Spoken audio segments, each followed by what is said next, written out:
सो आज का टॉपिक है chest X-ray. First slide is about introduction. Chest x ray is an imaging test that uses X-rays to look at the structures and the organ in your chest. So chest X-ray एक type का imaging test है जिसमें हम organs और structures जो chest में present है उन्हें देखते हैं। It can help your healthcare provider see how well your lungs and the heart are working. Certain heart problems can cause the changes in your lungs and certain diseases can cause the changes in the structures of the heart. So certain diseases जो heart की रहती है वो lungs में changes लाती है और जो लंग्स की certain diseases होती है वो हार्ट पे भी चेंजेस लाती है। सो चेस्ट एक्सरे से हमें सब व्यू करके पता चल जाता है कि क्या क्या चेंजेस हार्ट और लंग्स में हुए हैं और डायग्नोसिस में हेल्प होती है। Always assume that the patient is facing you, right side of the chest x ray is to your left and the left side of the chest x ray is to your right. So ये एक chest x ray है, ये हमारा left hand side हो गया, ये हमारा right hand side हो गया। सो हमारा लेफ्ट हैंड साइड पेशेंट का चेस्ट एक्सरे का राइट साइड होगा और हमारा राइट हैंड साइड पेशेंट के चेस्ट एक्सरे का लेफ्ट साइड होगा। So always assume that the patient is facing you.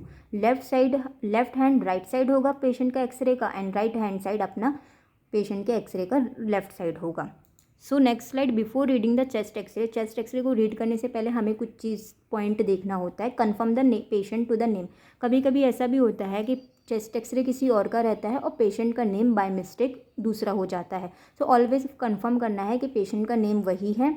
Why it was taken, when it was taken, कब chest x ray लिया गया था। सो डेट भी देखना है कि कोई बहुत पुराना चेस्ट एक्सरे तो नहीं है या फिर रिसेंट का चेस्ट एक्सरे वो चेक करना है। वाई इट वॉज रिक्वेस्टेड, ये हमें पेशेंट बताएगा कि उन्हें चेस्ट एक्सरे के लिए क्यों रिक्वेस्ट किया गया था, क्यों बोला गया था लेने के लिए। And in which view it is, कौन से व्यू में चेस्ट एक्सरे है, पीए व्यू है या एपी व्यू है, ये सब चीज़ें कंफर्म करना है। टाइप, किस टाइप का चेस्ट एक्सरे है। दो टाइप के चेस्ट एक्सरे होते हैं, posterior anterior view and the antero posterior view. So first is posterior anterior view, PA view. First P for posterior, A for anterior view. So PA view. Distance between the X-ray film to the X-ray tube is 72 inches, 6 feet and 180 centimeter. So ये X-ray tube है, X-ray machine है, ये X-ray tube है, ये X-ray film है।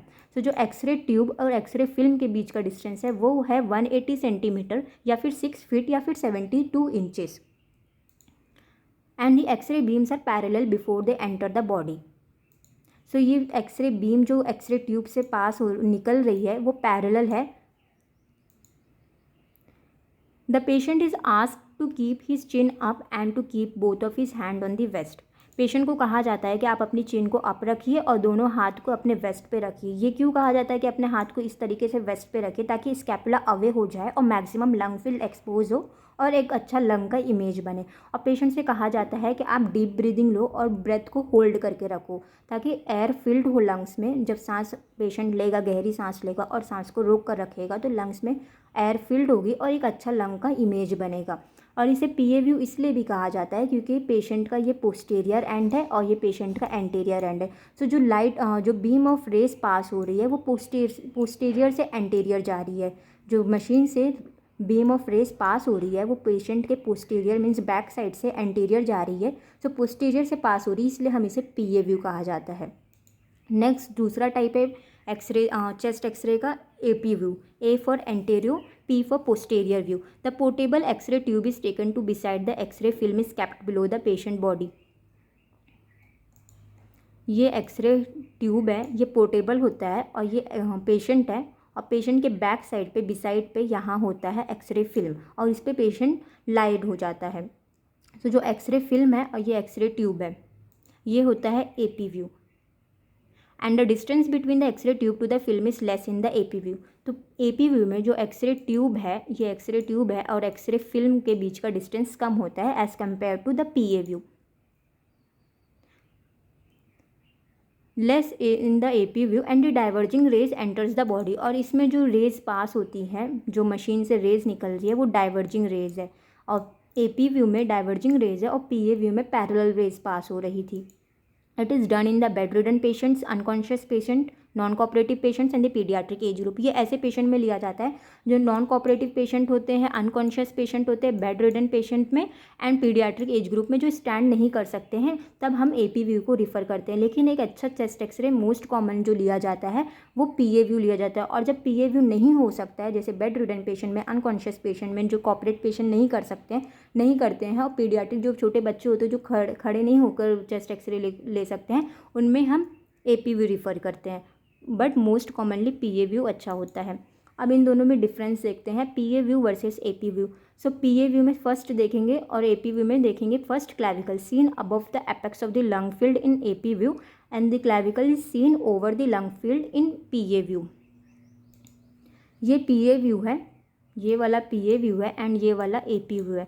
सो clavicle जो ये clavicle है और ये हो गया लंग फील्ड। सो जो क्लैविकल है वो लंग फील्ड के ओवर में देखने को मिलता है पीए व्यू में, और जो ये क्लैविकल है और ये हो गया लंग फील्ड, ये होता है above the apex lung field. जो क्लैविकल एपी व्यू में है वह अबव होती है लंग फील्ड के, और पीए व्यू में क्लैविकल होती है over the lung field. Clavicle के बाद स्कैपुला देखते हैं, inner border seen over the lung field in AP view and POV inner border seen away from the lung field.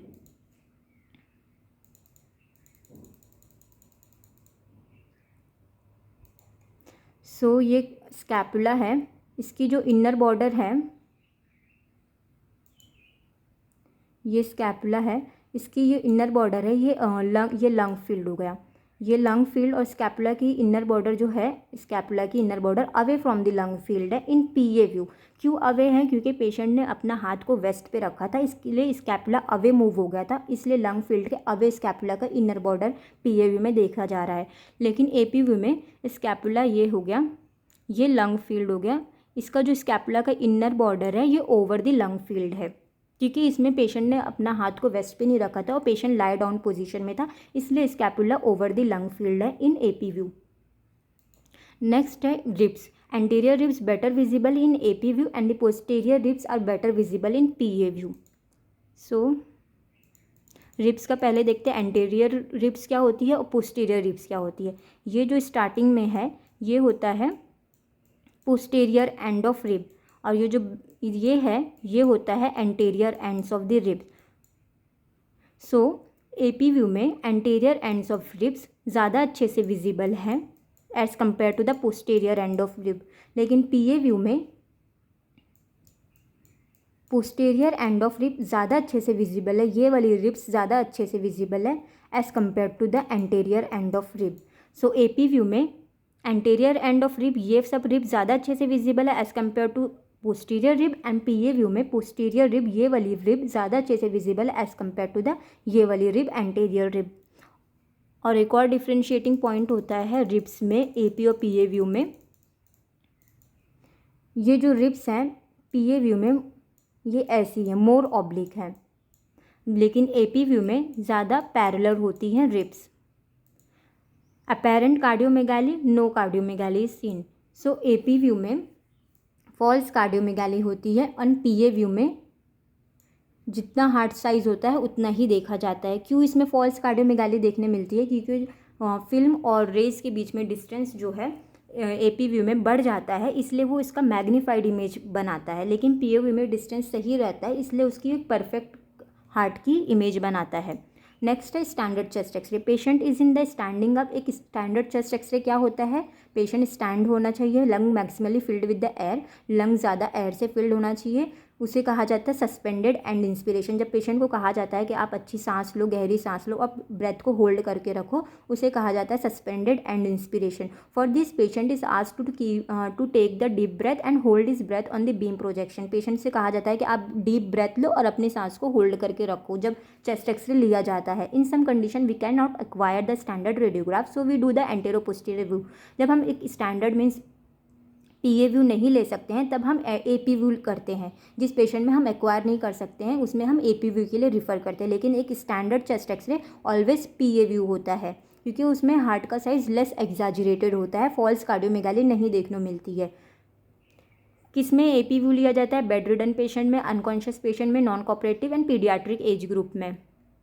Next chest x ray is normally taken in AP view and PA view, most commonly PA view because the heart size is less exaggerated. The right to the diaphragm is slightly higher than the left dome of the diaphragm and the ratio of the chest wall to the cardiac shadow is 2:1. इसे dome of diaphragm and the cardiac shadow का जो ratio है वो हम आगे detail में देखेंगे. If the cardiac enlargement is there, the ratio is become less and the white area in the chest X-ray is called the area of the opacity and the black area in the chest X-ray is called the area of the lucency. जब chest X-ray लिया जाता है तो जो chest tube से जो chest machine x ray machine से जो लाइट पास होती है वो चेस्ट में से डिफरेंट स्ट्रक्चर से पास होती है, डिफरेंट बोन से पास होती है, जैसे बोन्स हो गए क्लैविकल, रिब्स, स्कैपुला, ये सब बोन से पास होती है, एंड लंग से बीम ऑफ लाइट पास होती है। तो अलग अलग स्ट्रक्चर्स की अलग अलग डेंसिटी होती है, लाइक बोन्स की डेंसिटी अलग होती है, लंग्स की डेंसिटी अलग होती है, और हार्ट से भी बीम ऑफ लाइट पास होती है, तो हार्ट की भी डेंसिटी अलग होती है। सो बोन की डेंसिटी पहले देखते हैं। तो बोन ज़्यादा डेंस होता है, बोन्स ज़्यादा कॉम्पैक्ट होता है, इसलिए उसकी डेंसिटी ज़्यादा होती है as compare to the lungs, क्योंकि लंग्स ज़्यादा डेंस नहीं होता, क्योंकि वो उसमें एयर फील्ड है, लंग्स के अंदर एयर जमा है, इसलिए एयर लंग्स की डेंसिटी कम होती है और बोन्स की डेंसिटी ज़्यादा होती है, क्योंकि बोन्स से ज़्यादा कॉम्पैक्ट होता है। तो जब बीम ऑफ लाइट पास होती है तो जो ज़्यादा डेंस स्ट्रक्चर्स लाइक बोन होता है वहाँ से ईजिली लाइट पास नहीं होती, बीम पास नहीं होती, इसलिए वो एरिया वाइट अपेयर होता है। और लंग्स की डेंसिटी कम है, वहाँ से easily beam of light pass हो जाती है, इसलिए वो एरिया ब्लैक अपेयर होता है हमें चेस्ट एक्सरे में।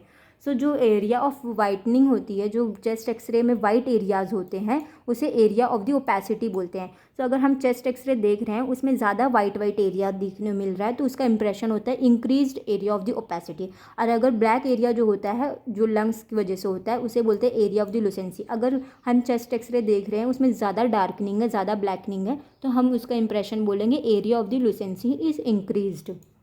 वही बात है, the radiation pass through the different structure, जो रेडिएशन पास होती है चेस्ट में वो डिफरेंट स्ट्रक्चर से पास होती है, दैट इज़ हार्ट से भी पास होती है, लंग से भी पास होती है रेडिएशन, और बोन से भी पास होती है, और हर स्ट्रक्चर की डेंसिटी अलग है। Density of the all structure is different. The X-ray beam can not easily pass through the dense structure. जो एक्सरे बीम है वो डेंस स्ट्रक्चर लाइक बोन से ईजिली नहीं पास होती है, दैट इज बोन, सो वो एरिया वाइट अपेयर होता है, so that it appears white. And the lungs are not dense, lungs as compare to bones इतना डेंस नहीं होती है। क्यों डेंस नहीं होती? क्योंकि उसमें एयर फील्ड है, because they are filled with the air.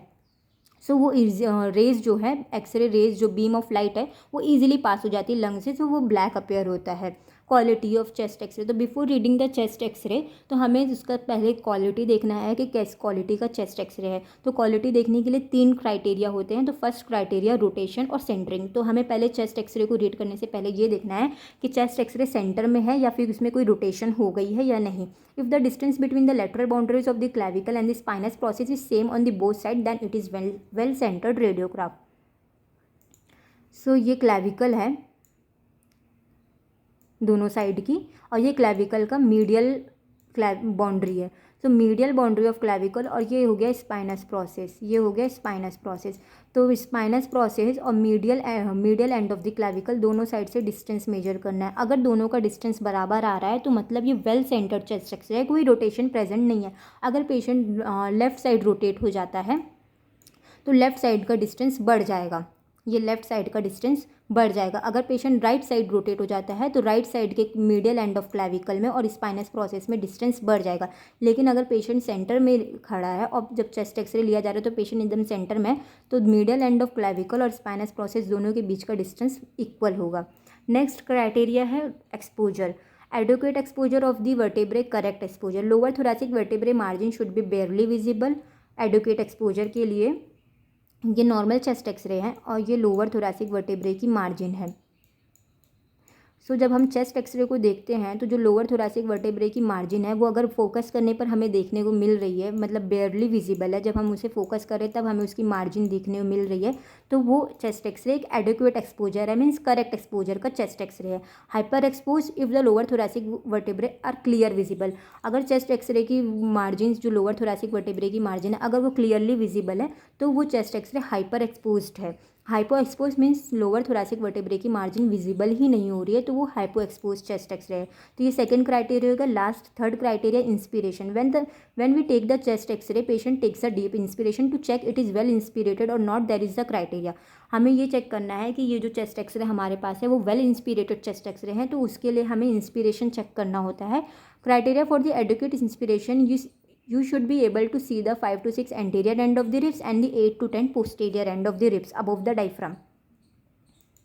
So ये हो गया posterior end of the rib and ये बैक वाला हो गया anterior end of the rib। तो हमें एंटीरियर एंड और posterior end of the ribs को अबव द डायफ्राम, जितने भी posterior end of the rib है और anterior end of the rib है, उसकी काउंटिंग करना है। तो जब हम काउंटिंग करेंगे तो 5 to 6 हमें anterior end of rib count होंगे और 8 to 10 हमें posterior end of rib count होंगे। तो काउंटिंग में ये डायफ्राम हो गया, इसके अबव 1 2 3 4 5 6 7 8 अप टू 11 ये हो गया हमारा posterior end of rib. Posterior end of rib ज़्यादा मिलेंगे, anterior end of rib come count होंगे। सो ये एंटीरियर काउंट करते हैं 1 2 3 4 5 6। तो हमें 5 to 6 anterior end of ribs हैं और 1 to 9 to up to 10 हमें पोस्टीरियर एंड ऑफ रिब है काउंटिंग हो रही। तो वे वेल इंस्पिरेटेड चेस्ट एक्सरे है। So always posterior end of rib ज़्यादा काउंटेबल होंगे 8 to 10 and anterior end of rib come countable होंगे अप टू 5 to 6। ये हमें 1 to 5 to 6 ये 1 to 10 हो गया हमारा posterior end of rib and ये हो गया posterior end of ribs. Next है नॉर्मल चेस्ट एक्सरे इंटरप्रिटेशन। हमने एक अच्छा chest X-ray, standard chest X-ray के लिए क्वालिटी में 3 चीज़ देखा था, rotation, centering and adequate exposure and last था इंस्पिरेशन। ये क्वालिटी तीनों देखेंगे, उसके बाद चेस्ट एक्सरे को रीड करेंगे। तो कोई भी चेस्ट एक्सरे को रीड करने से पहले डायरेक्ट पैथोलॉजी पे नहीं जाना है, हम लाइन वाइज उसे देखेंगे। फर्स्ट ट्रकिया देखेंगे, फिर हार्ट साइज देखेंगे, फिर कार्डियोथोरैसिक रेशियो देखेंगे। ये सब लाइन टू लाइन हमें चेक करना है रीड करने के लिए, डायरेक्ट पैथोलॉजी पे जंप नहीं करना है। तो पहले ट्रकिया रीड करेंगे। ट्रकिया सेंट्रली प्लेस और slightly towards the right. Normally trachea centre में प्रेजेंट होता है, जैसे ये हो गया लंग्स। सो ये ट्रकिया सेंटर में होगा या फिर थोड़ा सा राइट साइड टिल्ट होगा। क्यों? क्योंकि लेफ्ट साइड हार्ट प्रेजेंट होता है और हार्ट में आयोटा के बाइफर्केशन की वजह से थोड़ा सा राइट साइड ट्रकिया शिफ्ट हो जाता है। अब ट्रकिया में हमें क्या देखना है? What to see in the trachea? Position of the trachea. Position देखना है कि ट्रकिया सेंटर में है या फिर स्लाइटली टुवर्ड्स द राइट। अगर हमें मिल रहा है तो मतलब वो ट्रकिया नॉर्मल पोजीशन में है। फॉरेन बॉडी और any mass in the trachea. और ट्रकिया में देखना है कि कोई फॉरेन बॉडी या कोई फॉरेन मास प्रेजेंट है या नहीं। नेक्स्ट है heart size measured by the cardiothoracic ratio. Heart size को मेजर करने के लिए cardiothoracic ratio means C cardio, T thoracic, R ratio, CTR देखा जाता है।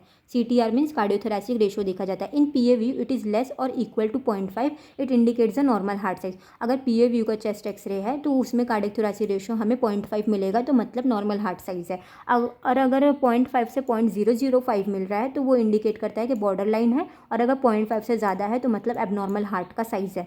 तो इसको चेक करने के लिए ये हो गया A, ये हो गया B, ये हो गया C, ये हो गया D। सो ये हार्ट को 2 में डिवाइड किया गया है लाइन से। एक मिनट, ये हार्ट हो गया, इसे 2 पार्ट में डिवाइड किया गया है। सेंटर पे एक लाइन है, एक हाफ हो गया A, एक हाफ हो गया B। तो इसका एक हाफ का डायमीटर A प्लस B करेंगे तो वो होता है ये हो गया कार्डियक ट्रांसवर्स डायमीटर। ये कार्डिक मीन्स हार्ट, उसका ट्रांसवर्स डायमीटर टोटल कितना होता है 15.5 सेंटीमीटर मेल्स में एंड 15 सेंटीमीटर होता है फीमेल्स में। तो कार्डिक ट्रांसवर्स डायमीटर को बोलते हैं CTD। C for cardiac, T for transverse and D for diameter. तो इसमें हम A प्लस B को पूरा टोटल करेंगे तो वो मिलेगा हमें 15 सेंटीमीटर। अब देखते हैं थोरैसिक डायमीटर। थोरैसिक डायमीटर को भी यही इक्वल लाइन से 2 में डिवाइड किया गया है, C और D। तो C और D को अगर हम काउंट करते हैं तो वो टोटल होता है 30। ये जैसे कार्डियक ट्रांसवर्स डायमीटर होता है 15, तो ऐसे thoracic transverse diameter means C, thoracic T transverse T and D for diameter, ये होता है टोटल 30। तो हम इसको डिवाइड करते हैं कार्डियक थोरैसिक रेशियो में, CTR में सबको प्लस करते हैं और या तो फिर इसको डिवाइड कर देते हैं तो वो हमें मिलता है 0.5। सो अगर 0.5 PA व्यू में दिख रहा है तो वो नॉर्मल हार्ट साइज़ है, और अगर 0.5 to 0.0005 है तो बॉर्डर लाइन हार्ट साइज़ है, और अगर 0.5 से ज़्यादा है तो वो एक एबनॉर्मल हार्ट साइज़ है। इसे डिवाइड भी करेंगे तो 0.5 होगा। जैसे 15 ऊपर हो गया कार्डिक वाला और डिवाइड बाय 30 नीचे थोरैसिक वाला, तो 15/30 0.5। In AP view, due to the false cardiomegaly, the ratio is less than 0.6. So AP view में false cardiomegaly देखने मिलता है, इसलिए रेशियो बढ़ जाता है। 0.5 की जगह 0.6 हो गया, और अगर 0.6 है तो नॉर्मल हार्ट साइज़ है, और अगर 0.6 से ज़्यादा है तो वो इंडिकेट करता है कि एबनॉर्मल हार्ट साइज़ है। तो ट्रकिया हो गया, हार्ट साइज़ हो गया। थर्ड हम रीड करेंगे चेस्ट एक्सरे में mediastinal marking. Left border of the heart from the above downward covers the pulmonary artery, arterial appendage, right ventricle, left ventricle and the aortic knuckle. So इसे left border right border को read करने के लिए ये वाला image देखते हैं। ये हो गया हार्ट में ये 4 चैम्बर्स हो गए। ये हो गया राइट एट्रियम, ये हो गया लेफ्ट एट्रियम, ये हो गया लेफ्ट एट्रियम, ये हो गया लेफ्ट वेंट्रिकल। सो ये राइट साइड ऑफ द पहले बॉर्डर देखते हैं। राइट में ये जो लेफ्ट एट्रियम है ये एंटीरियरली प्लेस्ड होता है, ये लेफ्ट साइड नहीं होता है, राइट साइड नहीं होता, ये एंटीरियरली प्लेस्ड होता है। जो लेफ्ट एट्रियम है वो एंटीरियरली प्लेस्ड होता है, वो राइट साइड नहीं होता है। तो राइट साइड बॉर्डर क्या बनाएगा, right atrium, superior vena cava and inferior vena cava. So right border of the heart above the downward covers the superior vena cava, inferior vena cava and नीचे right atrium. और left ventricle, right ventricle जो है वो anteriorly placed होता है, इसलिए वो right border में नहीं आता है। और लेफ्ट बॉर्डर में हो गया आयोटिक नक्कल, पल्मोनरी ट्रंक, और little part of the left atrium हो गया वो लेफ्ट ऑरिकल, लेफ्ट वेंट्रिकल। तो हमें राइट बॉर्डर और left border of the heart को देखना है मीडियस्टेनल मार्किंग में, चेस्ट एक्सरे में। हाइलम, हाइलम क्या होता है, hilum is the point of the entry of the blood vessels, bronchus and the nerves in the lungs. Lungs के, ये लंग्स हो गया, ये लंग्स से ट्रकिया से जो जिस पॉइंट पे प्राइमरी ब्रोंकस जो हो गया, जिस पॉइंट पे ये एंटर कर रहा है वो हो गया हाइलम। जिस पॉइंट पे blood vessels, nerves and the bronchus enter होता है लंग्स में, वो पॉइंट होता है hilum. Right hilum is higher than the left hilum and can be at the same level. So ये राइट हाइलम हो गया, ये वाला लेफ्ट हाइलम हो गया। सो अगर ये सेम लेवल पे है तो बराबर है, या फिर राइट हाइलम हायर होता है then the left hilum. Left वाला क्यों नीचे होता है, क्योंकि लेफ्ट साइड हार्ट होता है, इसलिए लेफ्ट हाइलम थोड़ा लोअर होता है देन राइट हाइलम। तो ये भी नॉर्मल है, अगर राइट वाला ऊपर है लेफ्ट हाइलम नीचे है तो ये नॉर्मल है। अगर दोनों बराबर में भी है, इक्वल है राइट और लेफ्ट हाइलम, तो भी सही है। लेकिन अगर अपोजिट हो जाए, राइट वाला हाइलम नीचे हो जाए और लेफ्ट वाला हाइलम ऊपर हो जाए, तो ये पैथोलॉजी है। हाइलम इज कॉन्केव लेटरली, और चेस्ट एक्सरे में जो हाइलम होता है वो कॉन्केव होता है लेटरली। लेटरली मतलब ये दोनों साइड से वो कॉन्केव होगा, जैसे इसमें ये हो गया कॉन्केव लेटरली। और जो राइट वाला हाइलम होता है वो slightly higher than the left hilum. Next check करेंगे चेस्ट एक्सरे में diaphragm. Diaphragm has the two dome, right dome and the left dome. ये हो गया लंग्स, ये हो गया लेफ्ट लंग, ये हो गया राइट लंग। तो ये दो डोम होता है, right dome and the left dome. So left dome is slightly lower than the right dome. So left dome में हमें ये चेक करना है कि लोअर है कि नहीं। क्यों लोअर होता है, क्योंकि लेफ्ट साइड हार्ट प्रेजेंट होता है, तो हार्ट की वेट की वजह से लेफ्ट डोम स्लाइटली लोअर होता है और राइट डोम ऊपर होता है। तो उसमें डोम ऑफ डायफ्राम में चेक करना है कि लेफ्ट डोम से लोअर रहेगा, एंड कोस्टोफ्रेनिक एंगल और कार्डियोफ्रेनिक एंगल चेक करना है। तो costophrenic angle it is the angle at which the chest wall and the diaphragm meet. Costophrenic angle वो एंगल होता है जैसे ये costophrenic angle and cardiophrenic angle. ये हो गया कार्डियोफ्रेनिक एंगल, जहाँ हार्ट एंड लंग्स का एंगल बन रहा है वो हो गया कार्डियोफ्रेनिक एंगल, और जहाँ चेस्ट वॉल और लंग्स का एंगल बन रहा है वो हो गया costophrenic angle.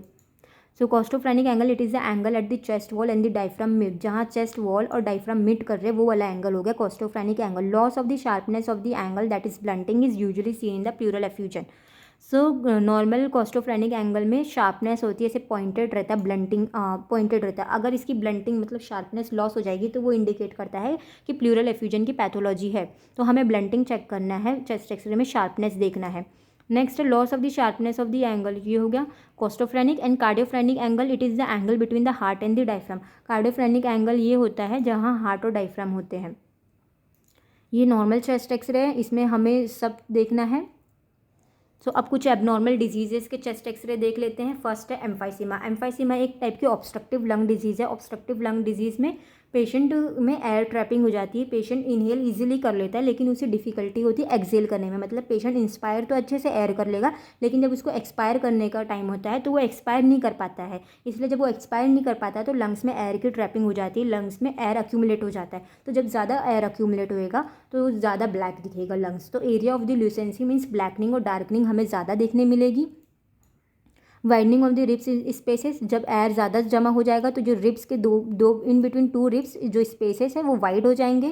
Second point. Third point tubular cardiac shadow, हमें जो कार्डियक शेडो वो ट्यूब्यूल में देखने मिलेगा। Flattening of the dome of the diaphragm, जो डोम ऑफ द डायफ्राम है वो फ्लैट हो जाएंगे, जैसे normally dome of the diaphragm ऐसे देखने मिलते हैं, कॉन्वेक्स रहते हैं, इसमें ऐसे कटोरी का शेप का रहता है।